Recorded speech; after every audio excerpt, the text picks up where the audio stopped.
Hey guys, good evening. And ఈరోజు వచ్చేసి Friday and it was hectic. Work అయిపోయింది. So ఇప్పుడు మనం ఫ్రీ అన్నమాట. ఇప్పుడు మనం మన బ్యాక్ యార్డ్లో ఉన్న మన మొక్కల్ని చూసేద్దాం. సో ఫస్ట్ వచ్చేసి రోజ్ ఫ్లవర్స్ ఉన్న చెట్లు ఉంటాయి. రెడ్ రోజెస్, ఎల్లో రోజెస్, ఇంకేంటిదో మిక్స్డ్ కలర్స్ ఉన్న ఒక రోజ్ ఉంటుంది, పింక్ అండ్ ఎల్లో కాంబినేషన్లో. రోజ్ ఫ్లవర్స్ మంచిగా పూసినప్పుడు అయితే చాలా బాగుండేవి, చాలా పెద్దగా హైబ్రిడ్ మొక్కలు కదా. సో తర్వాత ఇక్కడ మనకు కర్రీ లీవ్స్ చెట్టు ఉందన్నమాట, కరివేపాకు చెట్టు.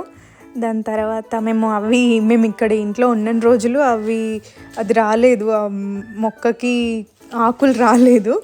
తర్వాత ఇక్కడ మందార పూల చెట్టు ఉంది, ఇక్కడ లెమన్స్ ఉన్నాయి. మేము అసలు ఇక్కడ లెమన్స్ కూడా కొనుక్కోలేదు, ఆ చెట్టువే తీసి వాడేవాళ్ళం. అండ్ ఇదేదో జాక్ ఫ్రూట్ అండ్ ఏదో యాపిల్ ట్రీస్ ఉన్నాయి అక్కడ. అండ్ ఈవినింగ్ చాందిని కాల్ చేసి రెడీ అవ్వండు, మనం బయటికి వెళ్దామని చెప్తే నేను రెడీ అయిపోయాను అండ్ వెళ్తున్నాను. తర్వాత చాందిని వచ్చి నన్ను పిక్ చేసేసుకుంది, నేను హాయ్ చెప్పమని చెప్తున్నాను. తర్వాత మేము బయటికి వెళ్ళిపోయామన్నమాట. నెక్స్ట్ వీడియోలో మేము ఎక్కడికి వెళ్ళామో నేను చెప్తాను. Until then bye.